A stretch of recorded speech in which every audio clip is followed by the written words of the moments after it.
sur notre chaîne et bienvenue à notre journal. Et puis, lorsque s'achèvera ce journal, l'ORTM vous proposera une nuit en direct des berges du fleuve Niger. Ça s'appelle le Grand Bal de la Réconciliation, une initiative du comité syndical ORTM, un spectacle populaire de la mosaïque culturelle du Mali. Le Conseil des ministres qui se donc réunit aujourd'hui à Koulouba sous la présidence du chef de l'État, Ibrahim Boubacar Keïta. Nous vous donnerons le contenu du communiqué dès que possible. Il y avait du monde ce matin au Conseil des collectivités, à son président des organisations de la coalition malienne pour la défense des droits de l'homme, COMAD, et le Conseil consultatif national des enfants et jeunes du Mali étaient venus remettre un document.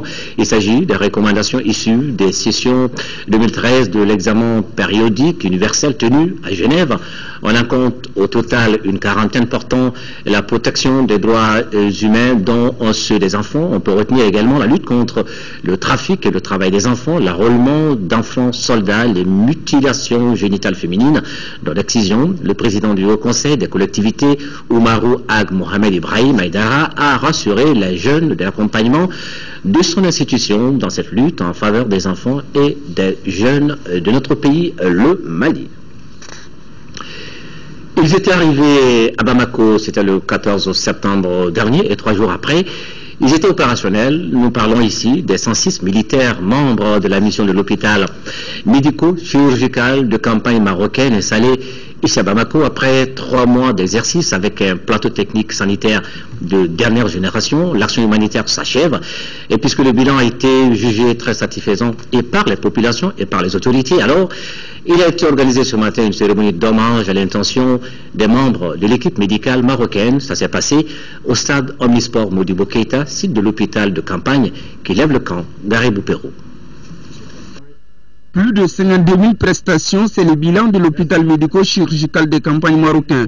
Déployé à Bamako il y a précisément 100 jours, la campagne marocaine vient d'être terminée. Pourtant, il y a toujours des malades qui attendent. Pour preuve, un jeune médecin militaire marocain regarde avec faveur un vieil homme âgé d'une 60aine d'années. Bloc-notes à la main, notre vieil homme ne sait que faire, que dire à l'heure où pointe le reflet d'un séjour bien rempli des militaires marocains au Mali. Nous avons vu 42 500 à peu près consultants qui ont bénéficié de 52 500 prestations. Parmi ces malades, il y a certains malades qui ont bénéficié d'interventions chirurgicales qui ont été pratiquées dans de bonnes conditions dans les règles de l'art. En termes de coopération, nos deux pays viennent de franchir une phase importante. Pour Ousmane Koné, ministre de la Santé, et Hassan Nassiri, ambassadeur du Maroc au Mali, la réussite de cette campagne ouvre d'autres portes d'investissement. La mission est disposée à recevoir des étudiants en stage ou des médecins en stage dans différents domaines. Et je pense que nous allons garder les relations pour pouvoir exploiter cette possibilité. C'est une mission qui a été très bien accomplie. Et je crois qu'il y a autant de satisfaction de part et d'autre. Maintenant, la coopération bilatérale est ouverte. C'est dans les moments difficiles que l'on reconnaît ses amis et frères dans l'histoire et amis dans le présent. Le Maroc et le Mali préparent ainsi un destin en commun. Cette cérémonie d'hommage traduit les signes de reconnaissance du gouvernement malien à l'endroit du peuple marocain. Le départ de ces militaires en fin de mission au Mali laisse un grand vide. Il revient aux acteurs nationaux de la santé de redoubler d'efforts pour soulager les souffrances des malades qui regrettent déjà cette fin de mission de la campagne marocaine. Et voilà, c'est la période des fêtes et on s'amuse beaucoup, normal, cependant, en situation exceptionnelle, mesures exceptionnelles. Et voilà pourquoi le ministre de la Sécurité, dans un communiqué qu'il nous a fait parvenir, rappelle aux citoyens qu'en raison de la situation sécuritaire fragile du pays, l'utilisation des pétards et autres feux d'artifice est formellement interdite sur toute l'étendue du territoire national. Cette mesure dictée par le danger lié à l'utilisation des pétards et la confusion que le bruit de ceux-ci pourrait créer au sein des populations participe de la sécurisation des personnes et de leurs biens. Le ministre de la Sécurité s'est compté sur la bonne compréhension des uns et des autres et réitère sa ferme détermination à sanctionner les contrevenants. Le ministre de l'Industrie et des Mines, lui, était sur le terrain. Le docteur Boubou Cissé était à Ségou, où il s'est rendu dans quelques unités industrielles de la place, avec les travailleurs et les responsables rencontrés dans les structures visitées. Le ministre Cissé a surtout parlé de la vision des autorités actuelles, vision qui veut faire de l'industrie un secteur émergent au Mali. Le moulin moderne du Mali est le premier site visité par le ministre de l'Industrie et des Mines. Ici, le docteur Boubou Cissé et sa délégation ont visité la minoterie. Le site dispose également d'une unité de fabrication du sucre, tomates et biscuits STB et d'une rizerie d'une capacité de décortiquage de 87 tonnes de riz paddy par jour. Un autre centre d'intérêt de la délégation ministérielle à Ségou a été la Comatex SA. Jadis fleuron économique du Mali et espoir de toute la région de Ségou, la Comatex SA, avec une capacité de transformation de 2500 à 3000 tonnes de coton-fibre, reste aujourd'hui confrontée à plusieurs difficultés. Outre la vétusté des équipements, les contraintes évoquées par les responsables sont liées, entre autres, à l'évaluation du contrat de performance et la fixation du coton subventionné. Tout en prenant bonne note de ces doléances, le ministre a partagé avec les responsables des unités la vision des autres autorités du pays de faire du secteur industriel un levier économique du Mali. Le chef de l'État a une vision assez importante pour le Mali, notamment sur le secteur du développement industriel. Il a la vision d'un Mali qui va être exportateur de ses produits finis, transformés localement et si possible, et dans la mesure du possible, labellisé Mali.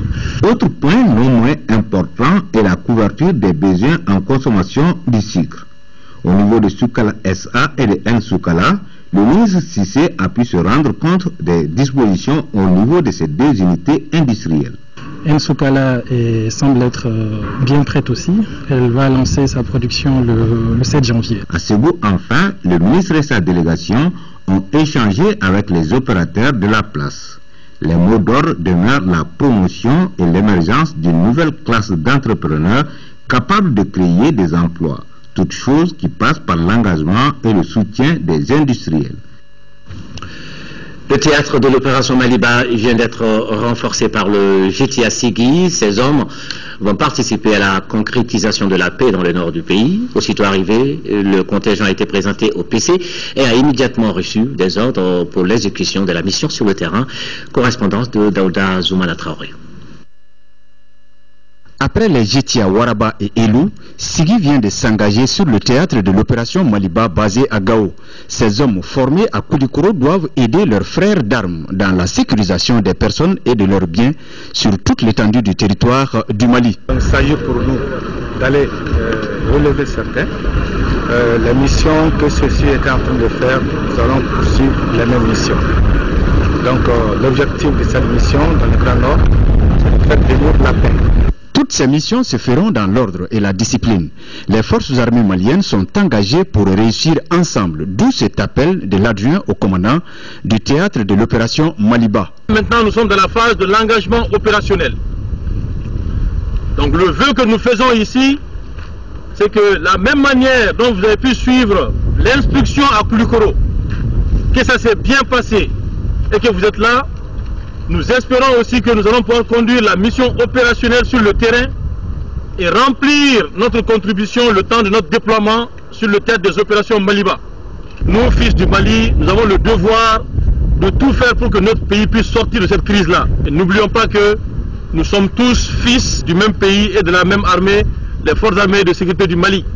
Et que c'est ensemble que nous allons réussir notre mission. Le colonel Babi s'est beaucoup appesanti sur l'entretien des matériels de travail et le port des gilets et autres accessoires de protection.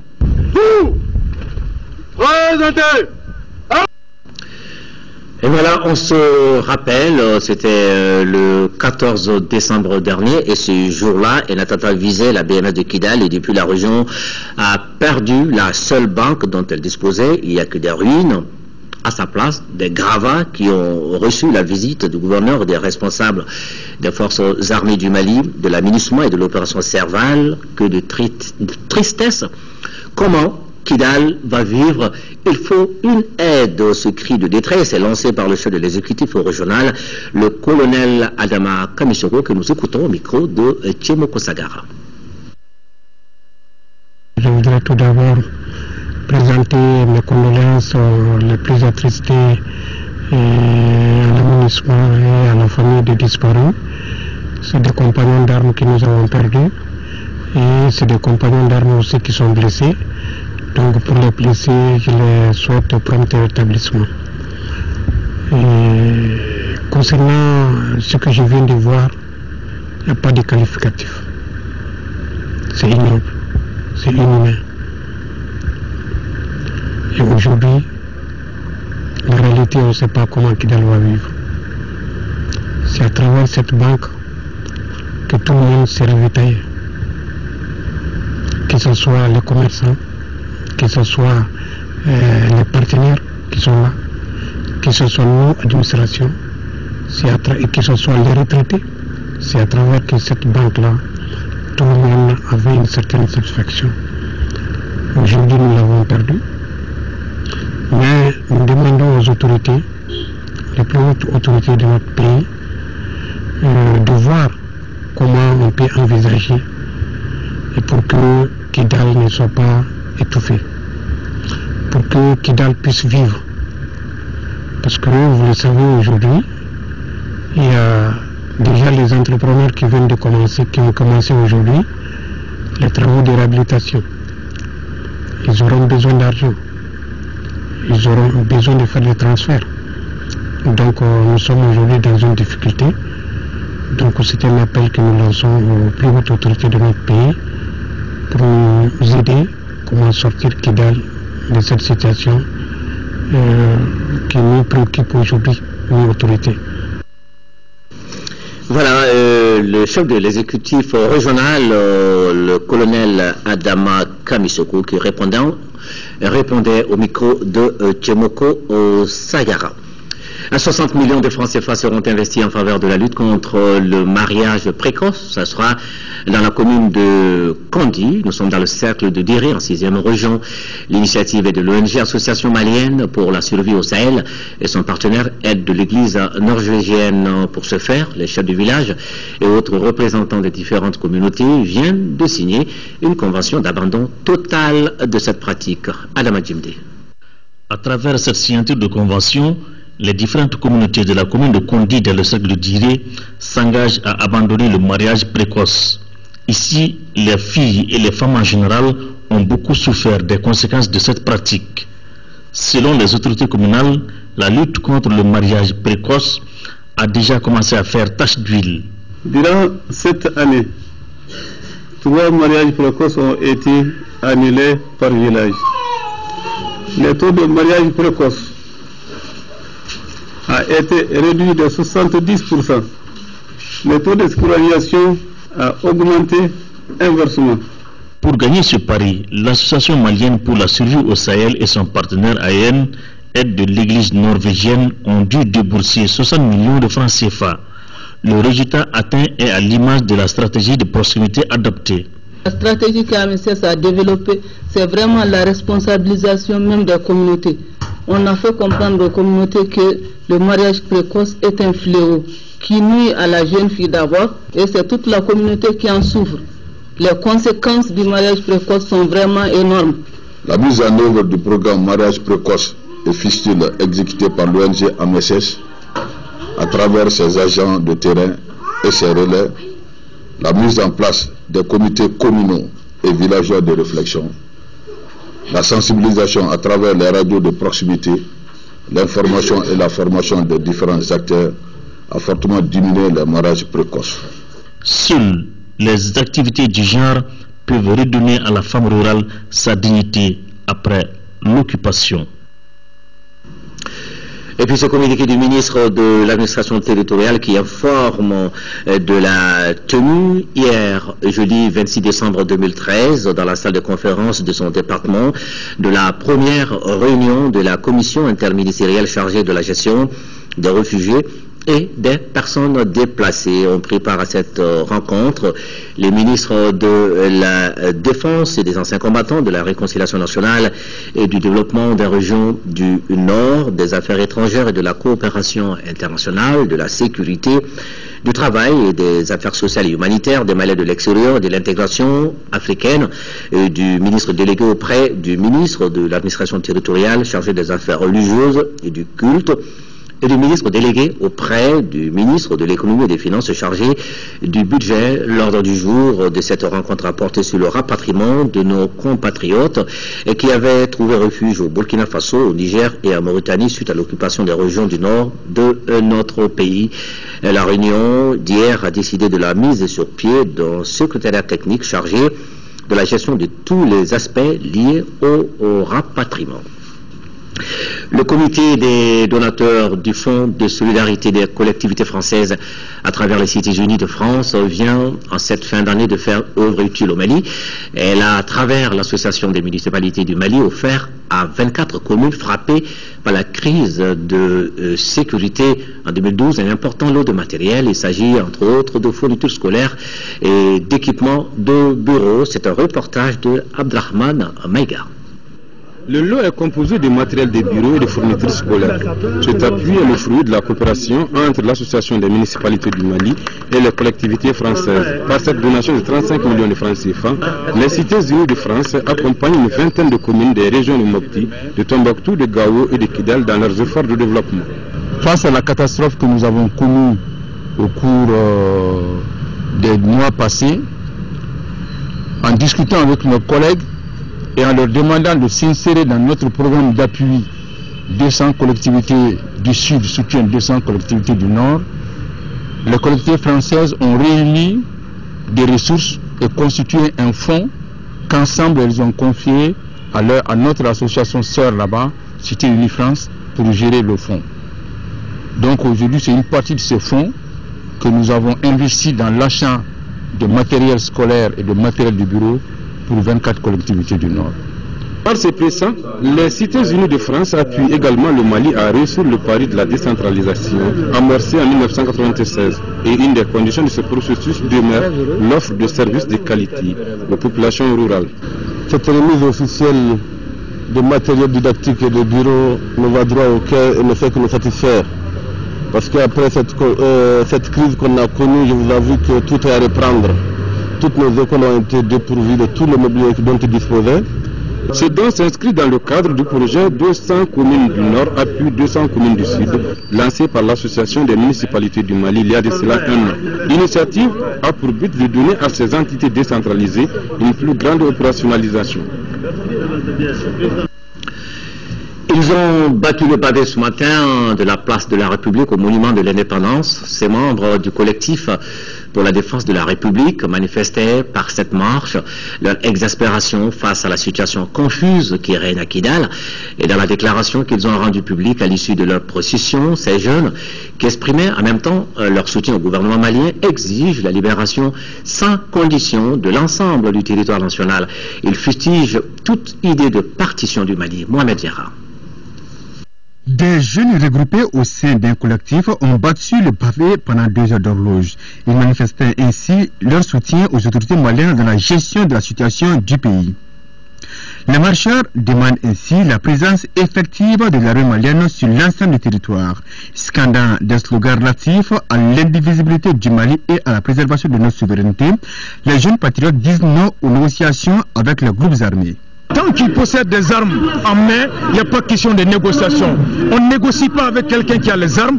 Les jeunes ont tout au long de la marche manifesté leur soutien indéfectible au président de la République qui bénéficie d'une légitimité totale.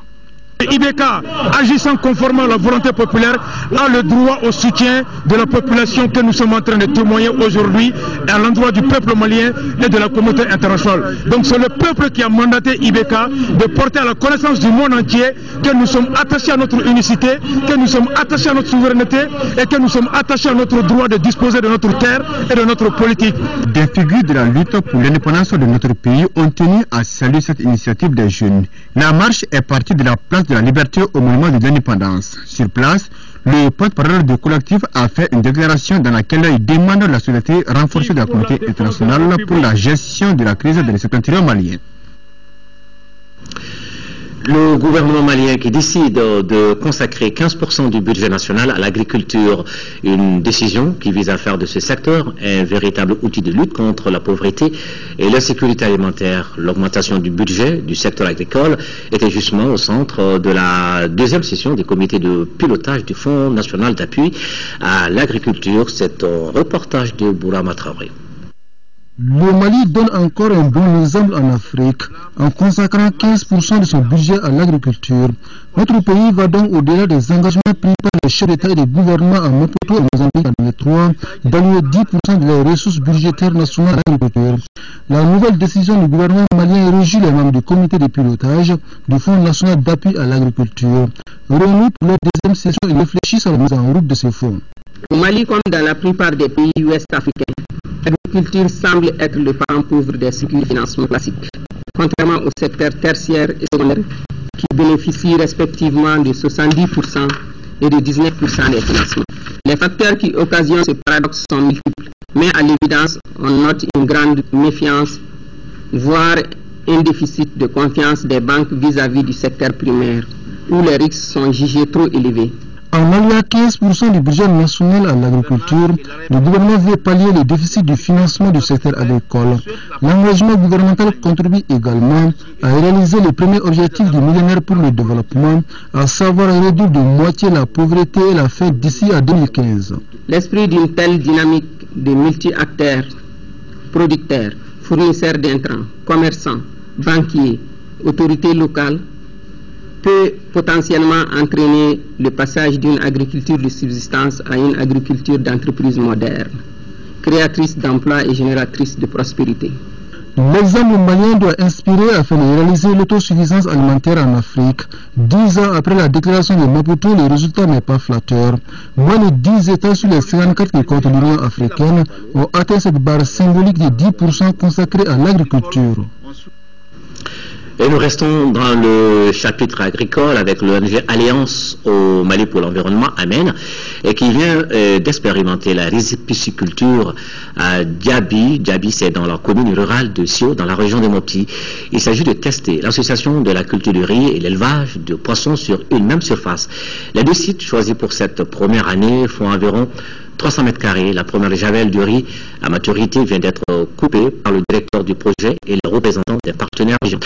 On s'inscrit dans le cadre du programme d'appui à l'adaptation au changement climatique dans la zone sahélienne du Mali. La méthode permet également d'accroître la production agricole et halieutique pour qu'elle atteigne 3 tonnes de riz et 2 tonnes de poissons à l'hectare. Commentaire Agali Aguissa.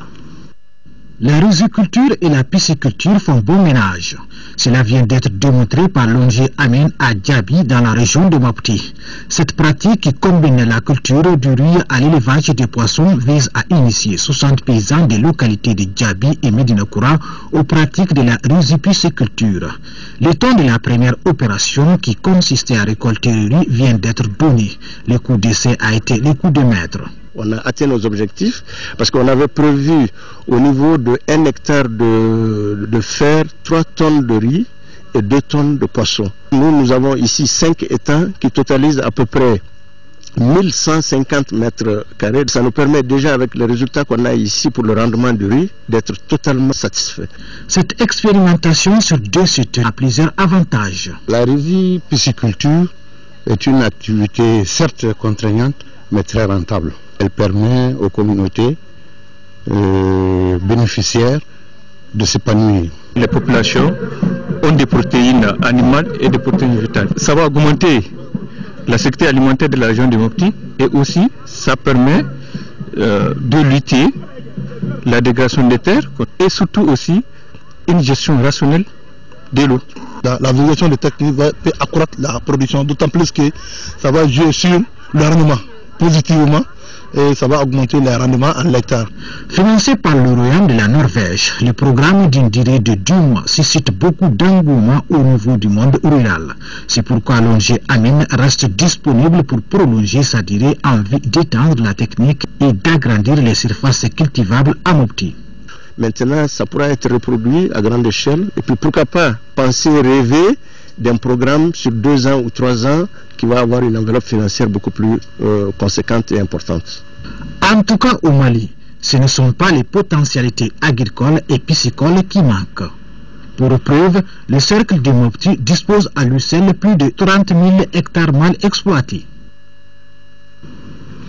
Plus de 122 000 tonnes de riz paddy, c'est la quantité que l'Office du Niger se propose d'atteindre dans les toutes prochaines années. Cet objectif a été formalisé et c'était lors du contrat-plan 2014-2018 État-Office du Niger, exploitant agricole, soumis aux membres du comité de suivi.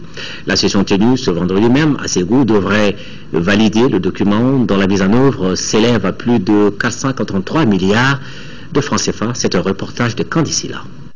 Outil indispensable dans l'amélioration des performances de l'Office du Niger, le contrat-plan 2014-2018 soumis aux membres du comité de suivi définit les objectifs à atteindre durant cette période, mais également un ensemble d'engagements que les différentes parties du contrat-plan devraient respecter, l'État, l'Office du Niger et les exploitants agricoles. Globalement, au niveau de ce contrat-plan, nous envisageons un programme d'extension de 65 000 hectares et un programme de réhabilitation de 25 000 hectares. À côté du riz, nous voulons faire également des productions maraîchères, d'échalotes, de maïs, de pommes de terre, d'oignons et de tomates. Le coût global de ce contrat-plan de la période 2014-2018 est estimé à 483 milliards de francs CFA. Les documents soumis pour validation aux membres du comité de suivi sont relatifs au projet de contrat-plan, les options stratégiques et le plan d'action. La réussite du contrat-plan dépendra des éclairages et des orientations que vous donnerez pour la conduite des activités à l'Office du Niger. En tant qu'acteurs principaux et partenaires ayant participé avec beaucoup d'ouverture et de partage d'informations pour aider les consultants à la réalisation de ce contrat-plan. Au terme des travaux, les conclusions et recommandations devront permettre à l'Office du Niger de gagner son pari d'atteindre plus d'1 122 000 tonnes de riz paddy en 2018. C'est du moins l'objectif majeur de ce contrat-plan. Plus de 7 milliards de francs CFA en 2014 contre un peu plus de 6 milliards en 2013. Et c'est le projet de budget de l'IER soumis à l'adoption par son conseil d'administration. Cette augmentation budgétaire de 14% donnera une nouvelle dynamique à la recherche agricole au Mali, compte rendu Mamourou Sidibé. Le projet de budget 2014 de l'Institut d'économie rurale est estimé à plus de 7 milliards contre 6 milliards en 2013. C'est ainsi que l'IR espère réaliser ses programmes de recherche de façon satisfaisante. Nous avons connu un certain nombre d'événements importants, notamment le renforcement de la coopération avec le Brésil, dans le cadre de la coopération avec la Chine, des développements importants dans le cadre de la mise en place de centres de démonstration. Et donc également dans le cadre des changements climatiques, le plus grand projet qu'on a et qui est dans le cadre de la coopération norvégienne a recommencé à travailler dans la zone de Caille. Et aussi nous avons développé des résultats importants au cours de l'année qui auront un impact sur le futur de l'agriculture malienne. Le budget qui a connu une nette amélioration de 14% est le fruit du partenariat, de l'expertise et de la disponibilité constante des chercheurs. Le président conseil d'administration de l'IER se tient à un moment où notre département ambitionne ouvrir de nouveaux chantiers. Le chantier de la mise en place des instruments pour assurer la gouvernance du programme national d'investissement prioritaire du secteur agricole. Le département a fait le choix d'accélérer la création des pôles de production agricole et industrielle dans les principaux bassins de production agricole du pays. Malgré ces tableaux reluisants, les administrateurs ne doivent pas perdre de vue les contraintes essentielles auxquelles l'Institut d'économie rurale doit faire face. Il s'agit entre autres des lenteurs dans le déblocage des fonds du budget national, des difficultés liées au processus de la hiérarchisation, l'insuffisance et le vieillissement du personnel de la recherche.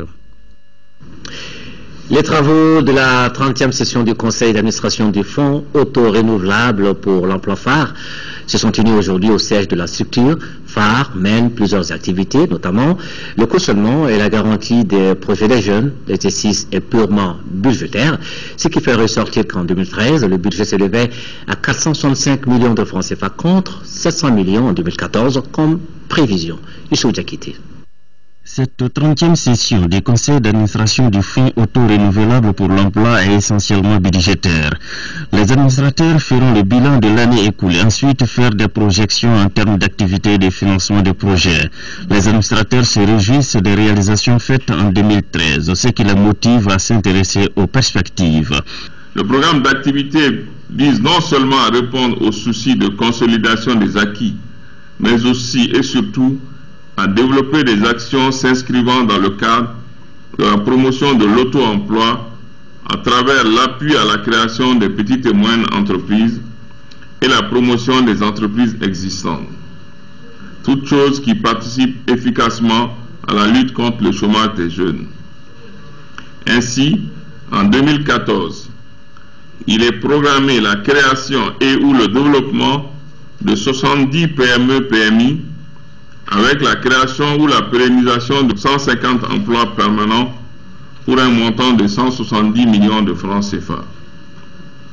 Dans le cadre du renforcement des entreprises, il est prévu la garantie de 55 entreprises pour la réalisation des marchés dont ils sont adjudicataires et la délivrance de 180 cautions de soumission. Cette activité favorisera la création de 275 emplois permanents et plus de 825 emplois jour pour un coût global garanti de 700 millions de francs CFA. À titre de rappel, le Fonds auto-renouvelable pour l'emploi garantit les prêts des petites et moyennes entreprises dont le financement ne dépasse pas 30 millions de francs CFA, après l'accord d'une banque ou d'un établissement financier pour la réalisation du projet, rassure le directeur exécutif du phare, Cheikh Oumar Kamara. Et voilà, l'année s'achève donc et tous font le point du chemin parcouru et scrutent l'horizon. Et c'est dans la même mouvance que la 113e session du conseil d'administration de l'Institut de prévoyance sociale s'est tenue ce matin ici à Bamako. Le principal point inscrit à l'ordre du jour était l'adoption du programme d'activité et du budget qui s'élève à plus de 102 milliards de francs CFA. Ce budget sera reparti entre trois axes stratégiques. Il faut réaliser l'équilibre des régimes, améliorer la qualité des prestations et adapter la structure de l'Institut à ses missions. Rachel Tessougué est allée voir pour moi l'actualité. À la différence de son budget de 2013, le budget 2014 de l'Institut national de prévoyance sociale a été élaboré dans un contexte de normalité retrouvée, caractérisé par le retour progressif de la paix et de la sécurité. Le projet de budget 2014 qui vous est soumis est arrêté en recettes à 102 milliards 177 millions 015 764 francs CFA et en dépenses à 82 milliards 413 millions 377 141 francs CFA. Avec un excédent prévisionnel de 19 milliards 763 millions 638 623 francs CFA contre 9,7 milliards en 2013, soit un accroissement de 102,65%. Au cours de cette session, il a été également question de la situation de l'assurance maladie obligatoire, dont la faiblesse du taux des recettes au 30 novembre 2013 affiche 6,59 milliards sur un budget prévisionnel de 13,1 milliards. Toutes choses qui présagent des difficultés pour atteindre l'objectif initial de la fin de l'année. Je voudrais vous demander à présent de procéder à un examen attentif des documents qui vous ont soumis dans le but de formuler des recommandations pertinentes devant permettre à l'Institut d'atteindre les objectifs que vous voudrez bien lui assigner. L'Institut national de prévoyance sociale a pour mission essentielle de recouvrer les cotisations sociales assises sur les salaires des travailleurs et les revenus des non-salariés. Il offre des prestations telles que les allocations familiales et l'assurance vieillesse. Tenu également aujourd'hui ici à Bamako de la 7e session ordinaire du conseil d'administration de l'Institut des sciences humaines. Au cours de cette rencontre, il a été notamment question de la construction de nouveaux sièges pour l'Institut. Le bâtiment va coûter quelques 200 millions de francs CFA. Et puis, retenez que malgré la crise sociopolitique qui a marqué notre pays, en 2012, l'Institut avait pu exécuter divers programmes et des recherches sociologiques, par exemple, dans l'Office du Niger sur la pauvreté. Nous suivons là-dessus le reportage de Mahamadou Doumbia. Quoique frappé par la réduction des ressources consécutives aux mesures de régulation budgétaire imposées par la crise en 2012, l'Institut des sciences humaines a pu mener des activités de recherche. À titre d'exemple, le programme sur l'histoire sociale de la pauvreté en zone Office du Niger et le programme décentralisation et territoire axé sur les recherches sur l'intercommunalité. Cette 7e session du conseil d'administration permettra donc de relancer effectivement en 2014 les activités de l'Institut des sciences humaines de façon durable. Pour ce faire, les travailleurs bénéficieront d'un budget prévisionnel de 534 328 000 francs CFA contre une réalisation de 503 67 342 francs CFA en 2013. Ce budget comporte une inscription de 200 millions de francs CFA au titre du budget spécial d'investissement pour la construction du siège de l'Institut des sciences humaines. L'année 2014 est donc placée sous de bons auspices en ce qui concerne par exemple l'amélioration des conditions de travail des chercheurs accompagnée par la construction des nouveaux sièges pour l'Institut. Avant la crise, nous étions vraiment partis parce qu'en 2011, nous avions renversé la tendance. Nous avions réussi à faire en sorte que les ressources propres soient supérieures aux subventions de l'État dans le budget de l'Institut des sciences humaines. Mais c'est retombé vraiment avec la cessation des activités économiques. On est retombé très bas et j'espère qu'en 2014, il y aura une reprise de ces activités. Pour mener à bon port toutes les activités de l'Institut des sciences humaines, la coopération française à travers le Fonds de solidarité prioritaire soutient entre autres les recherches en sciences sociales et humaines sur le Mali contemporain. Le ministère de la Défense et des anciens combattants procède au lancement des semaines de lutte contre la prolifération du VIH-Sida, cérémonie de lancement au cours de laquelle le ministre Soumaïlou Boubé Maïga a rappelé aux officiers représentants de l'armée de ne jamais oublier de relayer les consignes données par le Haut Conseil de lutte contre le Sida en matière de protection contre la pandémie. Adama Koulibaly. Les autorités en charge de la lutte contre le VIH-Sida se lancent dans une mobilisation totale pour diminuer le risque de la prolifération de cette pandémie dans notre pays. L'offre de service qu'elle cherche est zéro nouvelle à VIH, zéro discrimination, zéro décès lié au sida et cela sur tout le territoire national de Kaya Kidal. Pour réussir ce pari, l'armée qui est un service où le personnel est en perpétuel mouvement doit être mobilisé. Les responsables de la cellule de lutte contre le sida de ce département programment des activités. Rien qu'avec la prévention, on peut sauver 85% de la population. Et si le Mali a pris l'initiative de soigner tous les 100%, à partir du moment où 85% de la population sera protégée par la population, il sera plus facile de prendre les 15%. Selon le responsable du Haut Conseil de lutte contre le sida au Mali, l'armée est une cible sur laquelle il faut veiller. Nous avons opté ce mois-ci de donner la dernière semaine à l'armée pour sensibiliser tous les militaires pour le conflit qui est en Mali.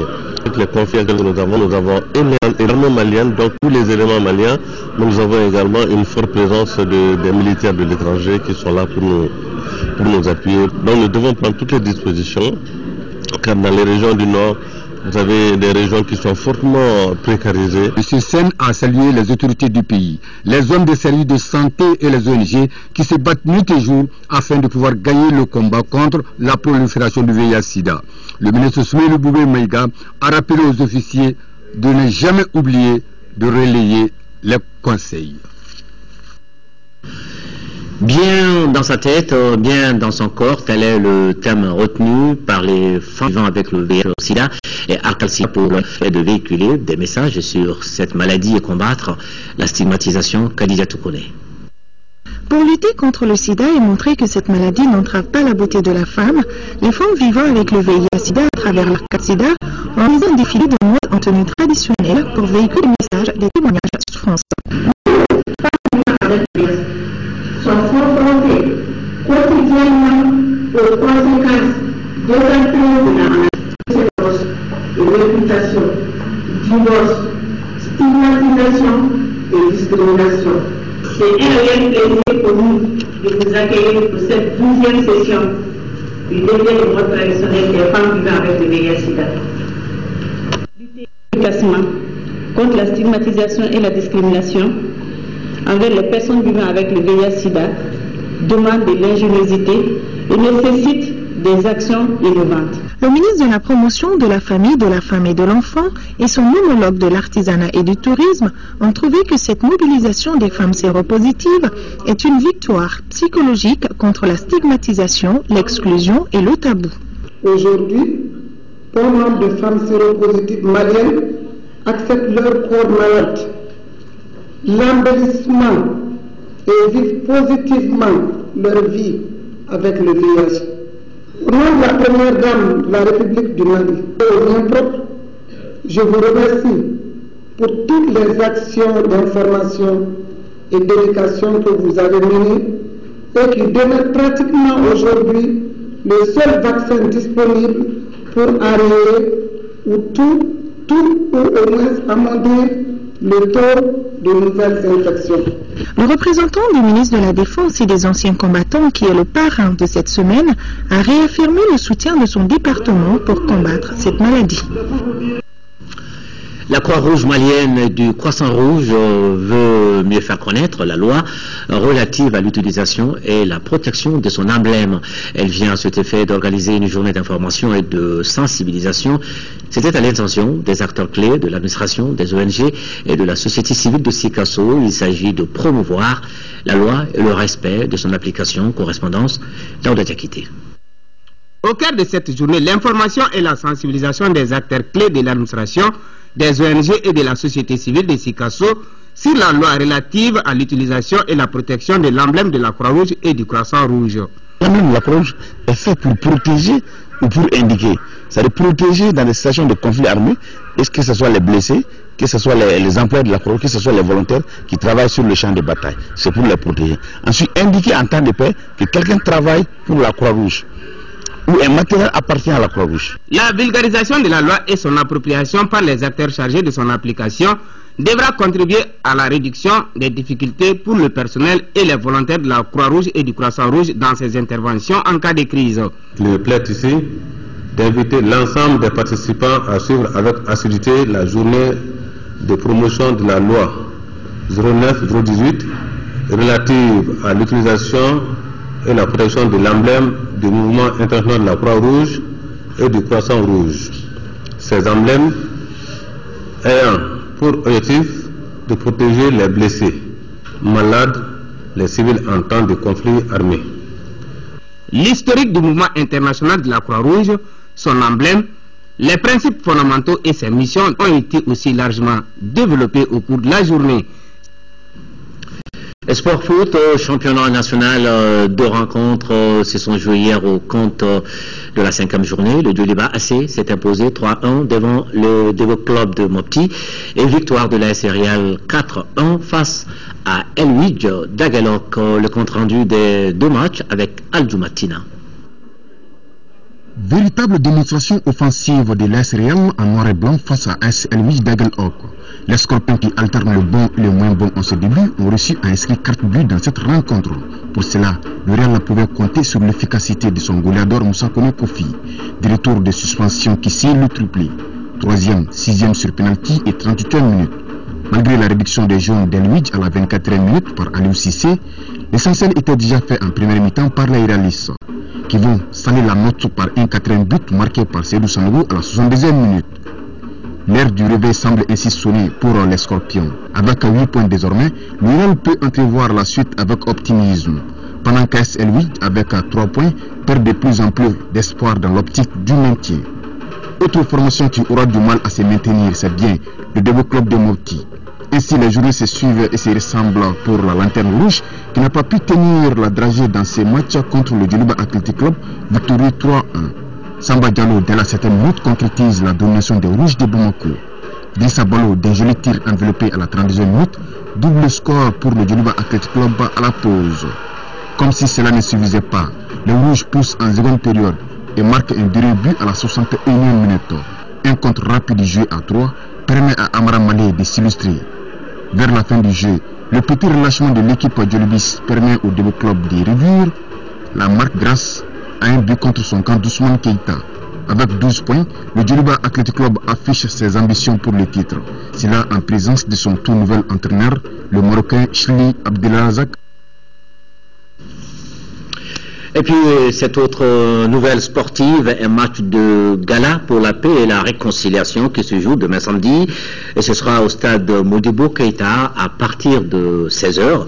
Organisé par l'association Maliba, ce match opposera une sélection constituée de footballeurs étrangers à la sélection malienne. L'événement est placé sous le signe du football au service de la paix et de la réconciliation nationale dans notre pays. Et puis, vous n'oubliez pas, cette nuit, en direct de Berge du fleuve Niger, ça s'appelle le Grand Bal de la Réconciliation. C'est une initiative du comité syndical ORTM, un spectacle populaire aux couleurs de la mosaïque culturelle du Mali, à suivre donc sur nos antennes ce soir. Côté radio, demain samedi, une table ronde spéciale sur le bilan de la campagne agricole 2013-2014. Les invités à cette émission, animée par Siratigui Traoré, sont de la direction nationale de l'agriculture, le président de l'APECAM, la direction de la CMDT, la direction de l'OHVN, pour tout savoir sur la campagne agricole 2013-2014. Ne ratez donc pas ce rendez-vous sur la radio nationale. C'est donc demain samedi 28 décembre 2013 à partir de 10h et c'est avec Siratigui Traoré. Et voilà, le Conseil des ministres s'est donc réuni aujourd'hui à Koulouba sous la présidence du chef de l'État Ibrahim Boubacar Keïta. Nous vous donnerons le contenu du communiqué. Ce sera dans un flash spécial dans notre programme. Après donc cette édition qui s'achève. Merci de l'avoir suivi. Demain 10h. Khadija Toukone, Inch'Allah.